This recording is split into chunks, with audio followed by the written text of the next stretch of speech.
Hi, welcome back to my channel. My name is Court. Thanks for being here. Appreciate you being here. It's going to be a pretty chill vibe today, hopefully, at least. You will see me working in my sketchbook and actually completing the last spread for it, the glorious last spread of this sketchbook. Thank goodness, honestly, because I've been working in this one for it feels like 10 million years, but the actuality was that it was a little over a year. I had started it in December 2024, and I recorded this in February 2026. So I think that's what, 14 months or something? I, once again, for basically all of the ailments in my life over the past year, I blame the job that I had. Though, actually, I will say, I feel like a year for a sketchbook is about my average pace post graduation, undergrad graduation. Anyway, you don't care. You didn't really ask about my pace, but yeah, I'll just kind of be yapping. You can speed up the video if you want. You can mute me, whatever, choose your own adventure. I am keeping the footage real time though. I think someone had asked me, I don't remember who, but someone had asked me for more real time footage, so I'm happy to deliver. And I think I just generally have a preference for longer videos. Maybe it's because I am coming from the perspective of I need a YouTube video to eat dinner to or to, work in the studio for. And so finding when the video hits, when the fajitas come out sizzling, that is a nice feeling to have. So I'm hoping that could be that for you, whether you are an artist or you just need something to do your dishes to or whatever. Happy to be here. Um, yeah, I'll talk a little bit. So the what I'm actually drawing here are two preparatory sketches question mark slash drawings for more in transit paintings to happen at some point in the future. I have found with my more successful ones that the drawing aspect is really important to the process. I find that, oh my goodness, sorry. Someone just sounded like they were going to like fall through my ceiling, Marty Supreme style. But um, yeah, I find that a good kind of understanding, study slash drawing, whatever, has been beneficial to my successful paintings. And so I wanted to do a little bit of that here. And also just because I haven't been feeling in the mindset of like finishing a full painting recently. So, this is kind of a good halfway step where it's like, okay, I can paint these when I'm feeling up to it. And for now, I'm just kind of understanding them.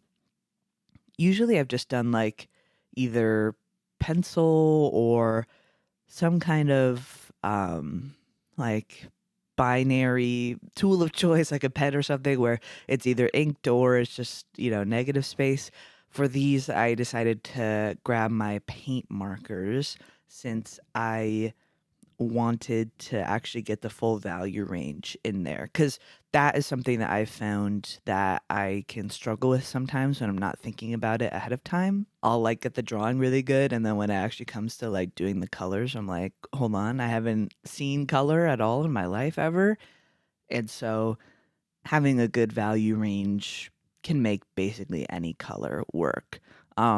And I guess speaking to the kind of subject matter and like my philosophy behind it, because these paintings are supposed to be in response to the surveillance culture that we live in and just kind of the ways that our perception is warped by all sorts of factors.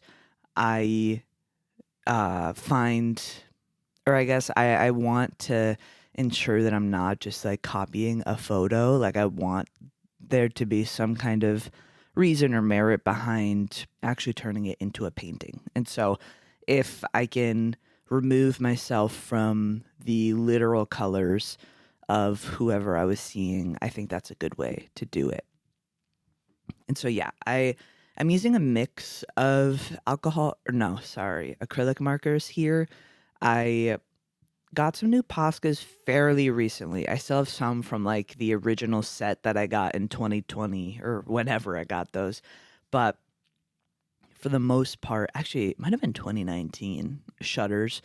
Um, so yeah, I have some of those originals, and then I got some newer ones recently. I got some darker colors.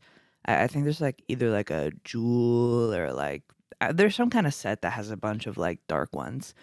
And then I am also using some cheap acrylic. I don't know why I keep saying alcohol markers. I don't even like them that much.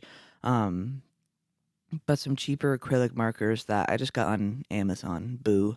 I got them in 2024 when I was teaching summer art programming at my alma mater. One of my TAs had markers much like this, and so I decided to get a set of them, and they're fun. They're you can tell I think when you're using them compared to a Posca or something. It's kind of tough to compare them because the actual ink system in both of them is just different. With a Posca, you can tell it is very much like I'm curious about the actual makeup because with Poscas, there's, a ball bearing inside. So the assumption is that the paint is a bit thicker. And so you kind of need that when you shake it in order to um, get it mixed up properly. Whereas with these kind of brush tip ones, they don't need that. They just kind of work when you take the cap off.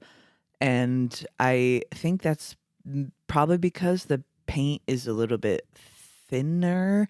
I wonder if it's really paint. I don't know exactly like where the lines get drawn between like ink and paint in a vessel such as this, but they definitely don't feel as painty as the Posca markers. They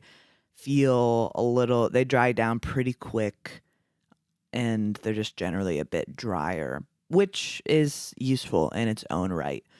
I was approached recently. I mean, it's funny because like it was in my spam folder, right? But a marker company who I won't say had reached out to me to ask if I wanted to review their markers, and it's not like a big one. I had never heard of this brand before. Not to brand shame them or whatever. But I looked into them briefly, and the markers. I mean, it seemed like multiple companies were selling these exact same markers. And I could tell because the barrels were very obviously inspired by Posca, which whatever. I'm not uni. I don't really care from like a copyright perspective. Like it's not like it's not my problem. Um, but they were gonna send me like a 240 pack, and I almost said yes because I was just so intrigued. Like, how many markers do you really need? Like that just seems like a lot. And so I was gonna kind of approach it from that maybe cynical perspective, but I ultimately decided like I kind of had too much on my plate right now. And so like I don't really want to inherit something that I am most likely just going to like donate elsewhere afterward anyway. I'm still intrigued as to like what the benefits could really be. But yeah, I guess all that to be said, I find that a lot of acrylic markers, honestly, Posca included, the earliest kind of fault that they have, that's a weird way to phrase it, but the value range is kind of not ideal. I find that especially in kind of the more inexpensive sets that aren't Posca, but like I said, Posca does it too. The the mid tones are great. You got a lot of hue variety for mid tones. And then when you get lighter, and then especially when you get darker, you just run out of options to use, which can be fun. I like paint markers because you have to kind of be strategic about what colors you're using. And so that can kind of force some interesting color palettes. But when you don't have any darks or only like one or two darks, then it kind of becomes a bit more frictionful. Um, and also just kind of limits what you can do with them. But yeah, I was planning on kind of yapping about some books that I've been reading this past year. If you don't know, I have a story graph. You can follow me on there if you want. I kind of only really, I mean, like I log it for my own sake and like leave reviews for my own sake so I can remember what I read. I'm not really, grinding on there for influencer points or whatever. I'm trying to think. Yeah, I mean, have, I feel like I've been going like so hard, so fast for I don't even know how long. And so I'm trying to just breathe a little bit, but I also find it hard to do that because I I like working. I like having something to do. Um and so, right now I am prepping for the art festivals or whatnot that I'm tabling at. Um, Self promo, I will be at Mocha Fest in New York City at table 18 with my friend Christoph. And then I'll also be at Comics Art Main Portland or whatever camp. And I am a special guest there. So I'll be at a panel there.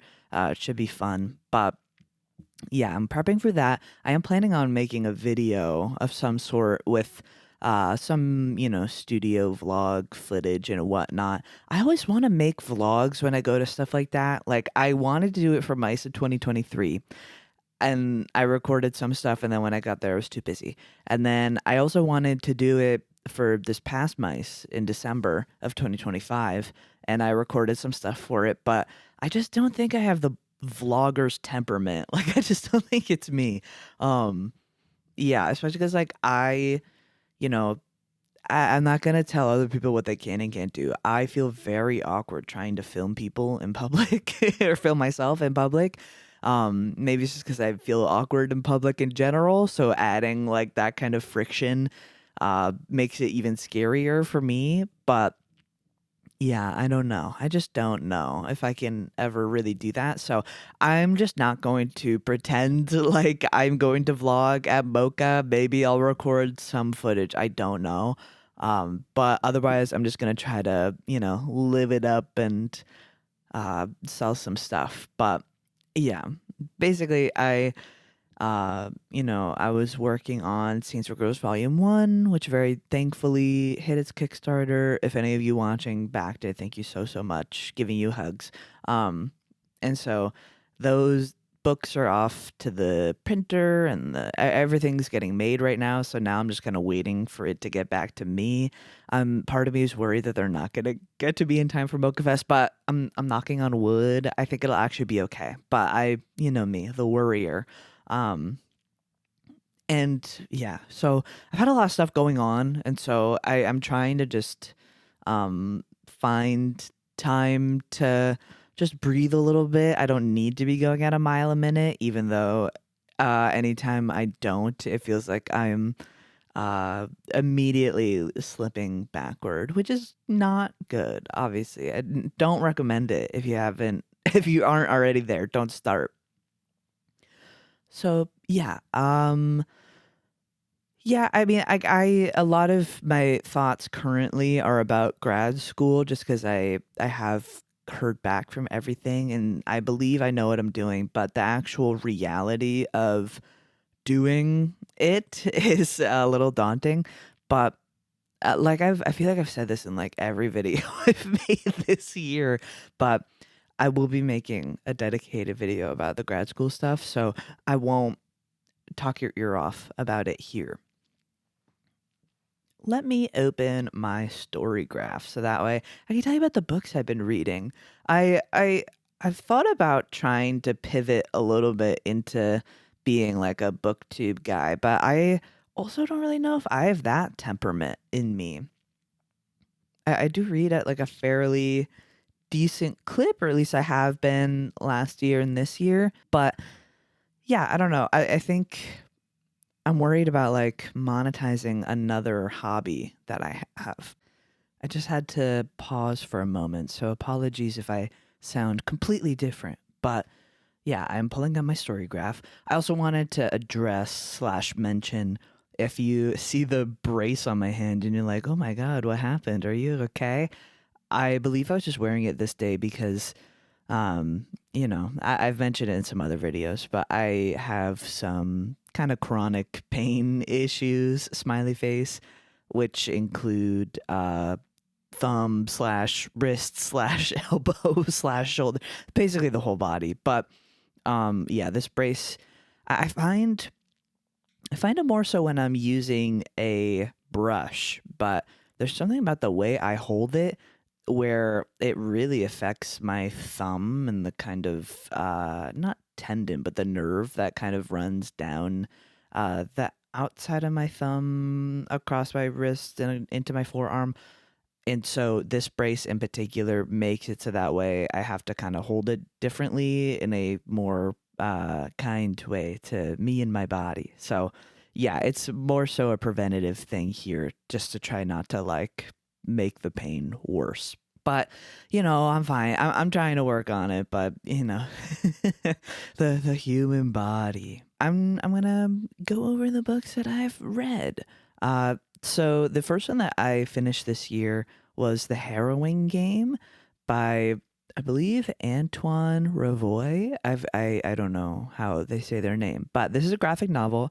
I read this because this is one of the adult graphic novels that was recently published. I believe it's under 23rd Street. Abram Books made like a adult graphic novel imprint, and so I've been trying to like look and just see like what kind of stuff that they're publishing, and I thought this one was all right.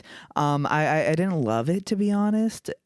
I'm happy to see any kind of adult oriented graphic novels getting published, like first and foremost. So that being said, but the style itself was a little disjointed, even though the visuals were kind of the best part of it. The format is that like it's kind of a short story collection. It reminds me of VHS, the movies, where there's kind of short stories and then there's a kind of a wrapper story containing all of them. So it's these characters who are trapped in this purgatory, and they're basically it's like a scary storytelling competition. And so it kind of jumps in between the stories that they're telling and where they are. And if they tell the scariest story, they escape, I think, or it's something like that. Yeah, it didn't really stick with me that much. The marketing compared it to Junji Ito, which I feel like is a disservice to the actual book itself, just because I think those are kind of big shoes to fill. Yeah, I mean, if you're a horror head, I might recommend checking it out, but I wasn't blown away by it, to be honest. 11 light. Next up, kind of a vibe switch. I'm definitely a mood reader. I'll kind of read whatever. This book is The X Ingredient by Rosalind Sinclair. this is this is a workplace lesbian romance between I think they're lawyers or something, but it's a boss and her underling or whatever. I thought it was fun. Smiley face. I thought it was pretty fun. Let me see the actual review that I put. Oh, yeah. The third act climax was annoying to me, and then the ending was a little twee, but you know, it was pretty it was entertaining for the reasons that I picked it up. I'm slowly kind of plotting a workplace romance type book. And so it was kind of research in that way, but yeah, I there were some frustrations with it for me for sure. But if you're looking for that type of thing, if that sounds like you would enjoy it, I had a pretty good time with it. Next up, I have Rejection by Tony Tulatamudi. Again, apologies if I said that wrong, but this book is amazing. It's tough because the short stories are so intense that it feels weird to just kind of blanket like go read it. It's great, but it is really good. If you want a more in-depth video about it, you can check out Frankie Shelf's video about it. I love their videos. We have pretty similar tastes, so you'll find that a lot of the stuff that I read is usually stuff that they read, and I'm like, ooh, that sounds good. Um, but yeah, I think my favorite stories in it were The Feminist, which is kind of the opener, and then there's I don't remember the full title, but I got like that whole story. It's so nuts. I mean, I guess I'm doing a bad job of actually summarizing the books as I'm telling you about them, but this is a short story collection where all of the stories are about rejection in different ways, and the stories kind of end up interconnecting. A character from one might show up in another, and then it kind of gets meta toward the end. The end dragged slightly for me, but not enough to kind of detract from how good the good stuff is. There's one story, I think it's called Our Dope Life, that is about it's written in the style of an "Am I the asshole?" post, and like, there's so many sentences concocted in this that no other human has ever made, which I think is really beautiful. Um, and it's so intense, it like churns your stomach to read, and it's awesome. It's so good. Yeah, I mean, like, I'm sure there's probably somewhere that I guess probably Storygraph actually has. I know they have content warnings and that sort of thing when you look at the books, and so maybe look at those because it is just like an intense book. But if you want an intense book that's really good and will change your worldview and like change your life before and after you read it, highly recommend. Next up, I read The Eyes Are the Best Part by Monica Kim. This was pretty mid for me. Um, it feels like a book whose title and cover were thought up first, and then the book was written after. Because like the title and especially that cover are so striking. Like you look at it and it makes you want to pick it up and read it. But unfortunately, I found that the book itself kind of did not live up to that kind of image that I was being presented with. It's really surface level. It reads like YA, which, obviously there's an audience for that, but I don't believe this is supposed to be YA. I think it's supposed to be an adult horror novel. And it's not. It just and also like there's so many conveniences. This one I'm even struggling to like, kind of remember what it's about. It's basically like, oh yeah, okay. So this young woman, her dad leaves their family, and they're kind of dealing with the ramifications of it. And then the mom starts dating this white guy, and meanwhile, the main character is like going through college and kind of struggling with that, and they kind of become obsessed with killing people with blue eyes, basically. Um, yeah, I would read another Monica Kim in the future because I did think that the book, was really readable. Went by fairly quickly, but I was just like not impressed with the amount of depth or thought that went into the storytelling itself. So it was a little disappointing. And then speaking of disappointing, the next book that I read was Shy Girl by Mia Ballard. Holy crap, this book sucked. I mean, Frankie Shelf did like a 3-hour video on it. I read it because this book was on my TBR, and like I've wanted to try.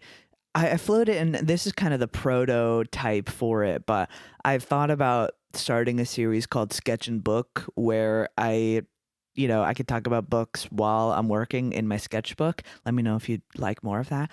But I was going to read The Hounding by an author I can't remember right now, and this book because they're about girls and dogs. And so I I was excited to read it, sounded up my alley, thought the cover, like the new cover looked great. I did notice that it kept getting pushed back and I wasn't really sure why, but publishing is a wild, wild west or whatever. Wasn't super worried about it. Then all of a sudden in my email, I see a very kind of incendiary title for a video about it being kind of AI slop or whatever.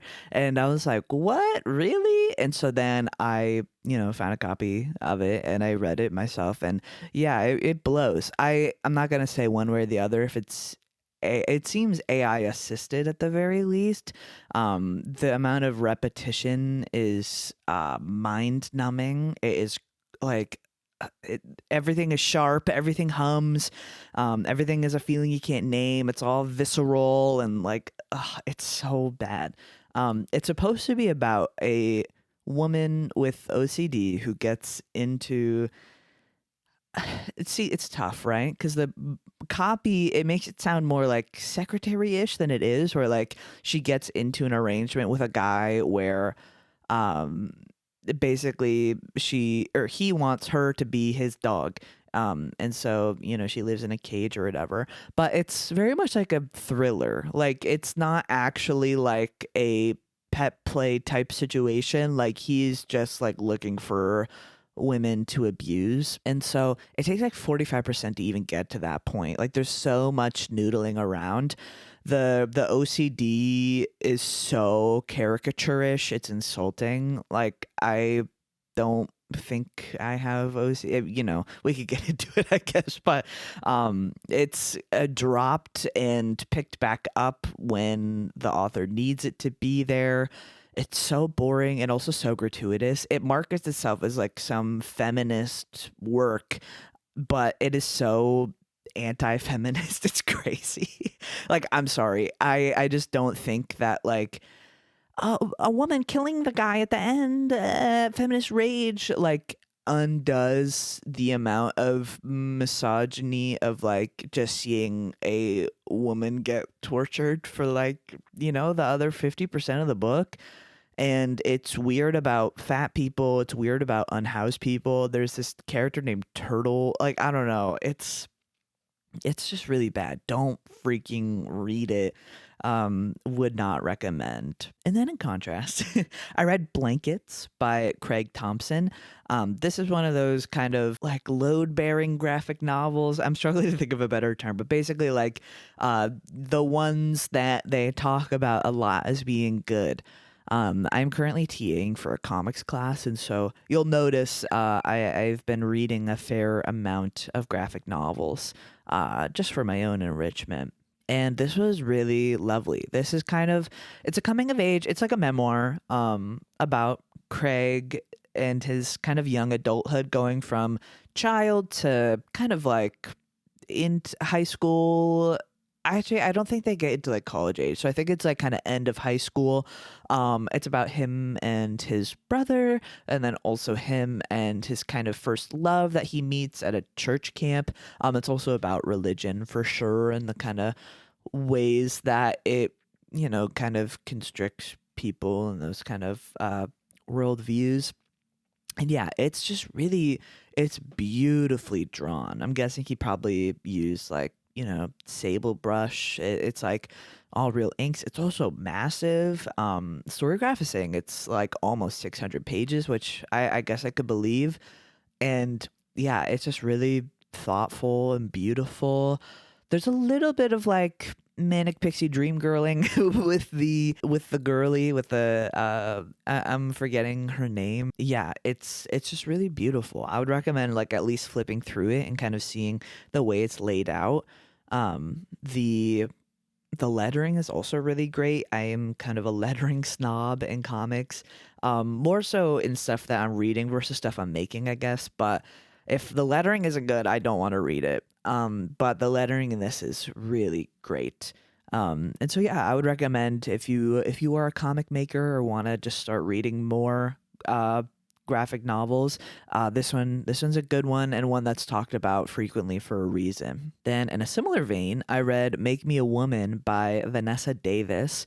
This is not as much of a kind of long form narrative.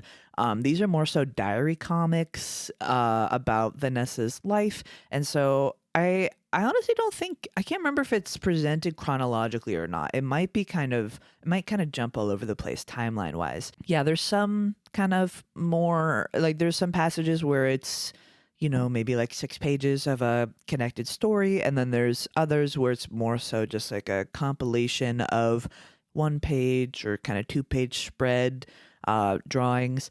I read this more so for the art style than necessarily like a plot or something. Like I feel like Blankets in comparison is like so plot and character driven, whereas like this one I was kind of picking it up for the vibes. She has a very loose, I especially really like her pencil work. I honestly don't really like the kind of tighter watercolor work that much, but her pencil work is so gorgeous and it flows so freely from, one page to the next and one panel to the next. And so that's why I picked it up. And for that purpose, I did enjoy it. It is kind of a lot of text at points just from like the way it's formatted. And sometimes the text is a little hard to read. So I did find myself kind of skimming through after a certain point. But I don't think I would blame that more on me. That's a skill issue on my part. But yeah, I mean a lot of these books I kind of checked out from the library, and so I think especially for the art style, I would recommend either looking up some of Vanessa's work or flipping through it yourself. I think the plots that kind of go on are interesting, but it wasn't super gripping. I kind of can't remember a single one right now as I'm telling you about it, so maybe that speaks to the kind of level we're dealing with. But I generally found it worth reading. Going back to the novels, I read Such Sharp Teeth by Rachel Harrison. This is my second Rachel Harrison, and I don't know if I'll pick up a third. I'm tempted to.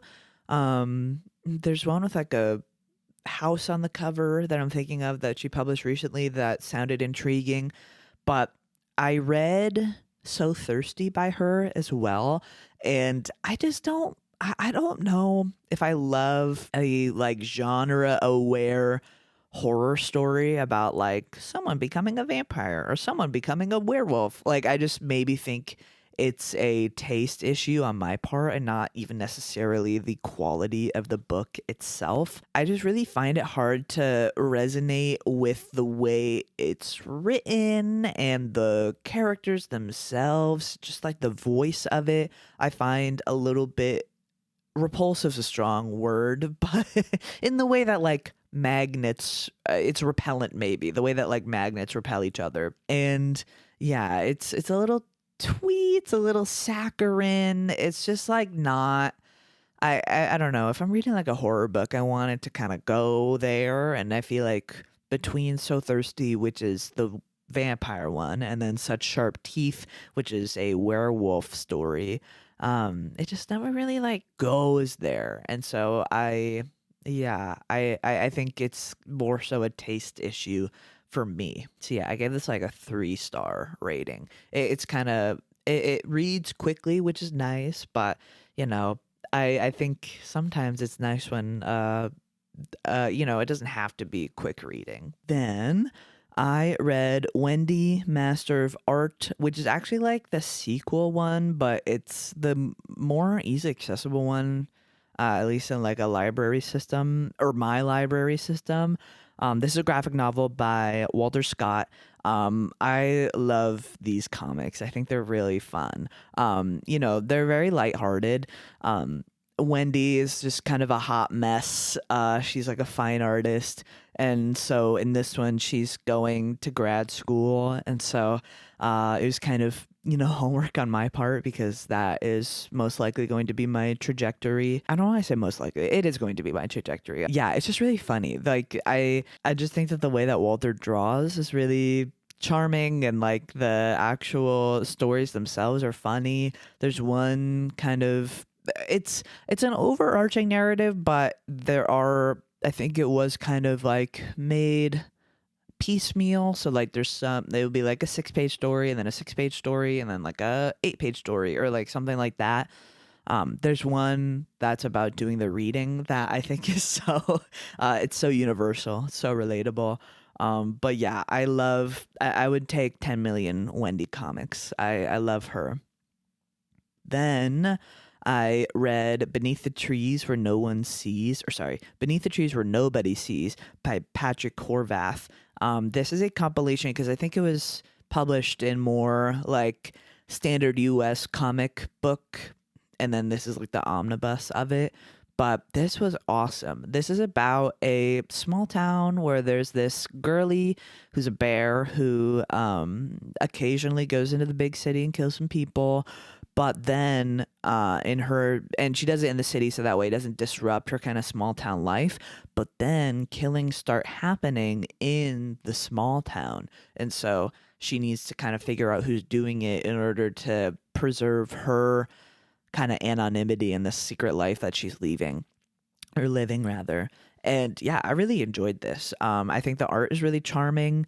It's all kind of anthro, which I think is cool, and I think serves the story well itself. It wasn't like mind blowing to me. Like I found myself kind of easily being able to guess where the story was going, but I also don't think that's like a sin. Like it's fine. I would rather the story kind of overall make emotional or literal sense versus like trying to surprise me. But I think there might have been some like there, it's a little twisty. And yeah, this I read because one of the students in the graphic novel class, this is their favorite. And so when they were describing it, I was like, oh, that sounds really good actually. And I'm glad I read it.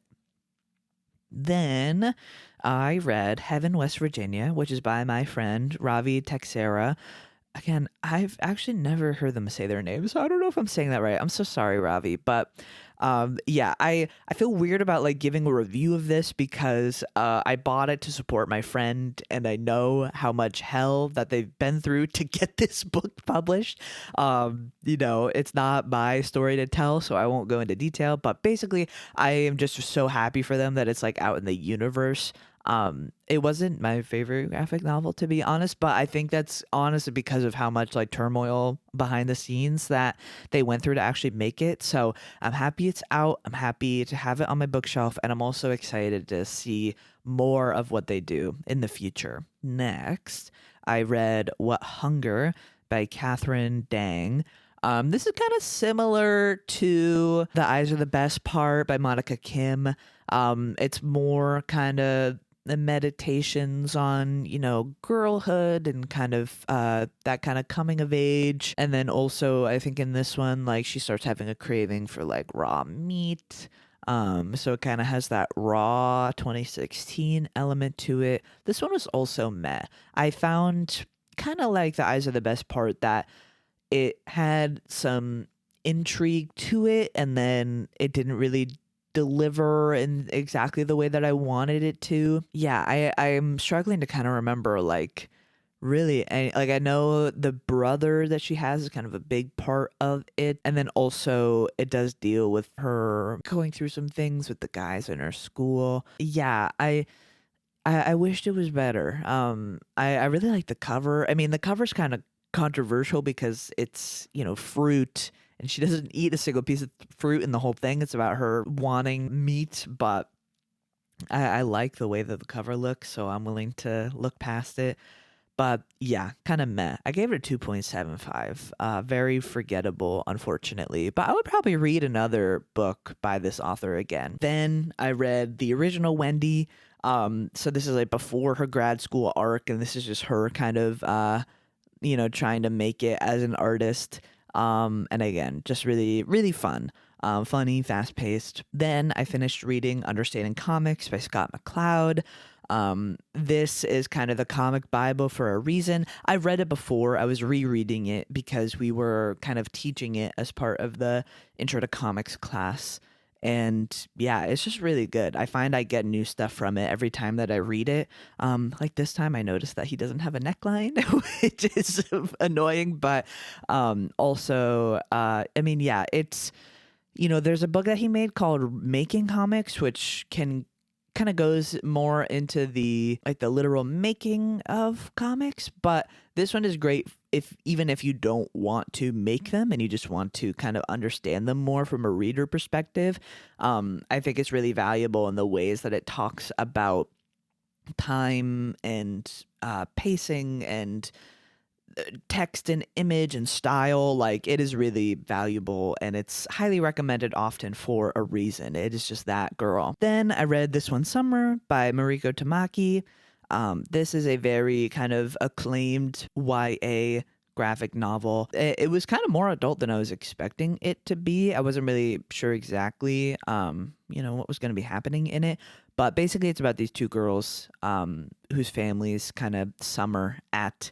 Oh yeah, and the illustrator is Jillian Tamaki. I don't know why it only says Mariko Tamaki when you look at it, but anyway, yeah, it's about these two girls at a lake house and then dealing with kind of the local teens. It's pretty understated. I mean, there is plot, but it's more so about the kind of ennui of like being at this particular age. And yeah, I gave it a 4.0. I'm not really the target demo, obviously. I'm a little too old for it to be like really hitting, but I can imagine like if I was 14, it probably would have rocked my world a bit. I don't know why I didn't read it when I was 14 because it came out when I was 14. But anyway, I think from a craft perspective alone, it is at least worth flipping through. I think it does a really great job of kind of having good cinematography for comics. And then similarly, I read Spinning by Tilly Walden. This kind of made me spiral a bit mentally because like this book was published like when she was 21, I think, and she also like did all of this competitive figure skating stuff, and I was just like, Jesus Christ, what am I doing with my life? But yeah, this is a graphic memoir about her upbringing, both as a figure skater and then also kind of discovering her sexuality.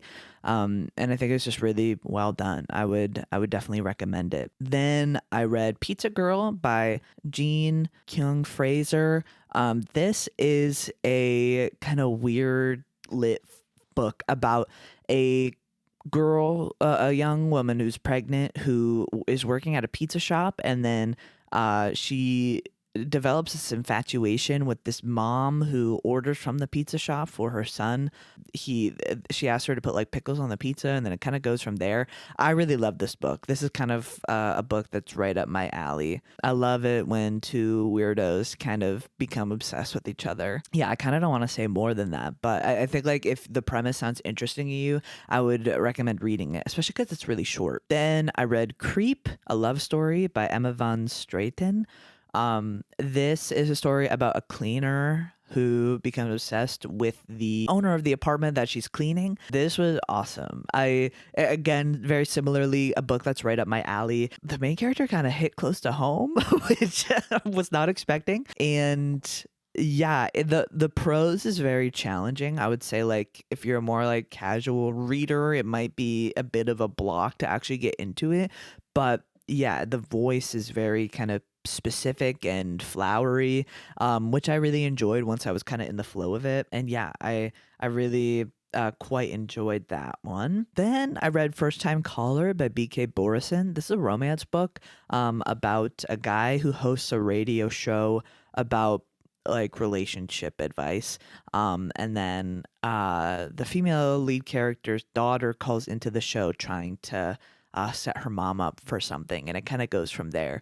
It is very long, but I did find myself kind of more emotionally moved by it than I was expecting to be. Yeah, I thought it was pretty good. I think, yeah, it just kind of maybe overstays its welcome a bit for the actual like premise. And also just like any romance book, there has to be kind of some friction about like why they can't be together before they ultimately decide they can be. And for this one, I just like found myself not really understanding why they couldn't just be together. Like it seemed, I don't know, like you're two conventionally attractive adults who are straight. Like it seems pretty, cut and dry to me, but whatever. So yeah, you kind of have to like suspend your disbelief with that. But yeah, it read really quickly once I kind of got in the flow of it. And I generally enjoyed it. I want to read the next one. I have it on hold from the library. Then I listened to The Listeners by Jordan Tannehill. This is about a really obnoxious woman who starts hearing a hum that nobody else can hear. And then it kind of goes from there. She's like a teacher, and like one of her students starts hearing it. Turns more culty than I thought it was going to, but it is it's so Signals vibes. If you know my comic Signals, I would recommend it just on that premise alone. Yeah, and the main character is very annoying. Go into it knowing that the main character is like super annoying, but it adds to it. Like I thought it was pretty awesome.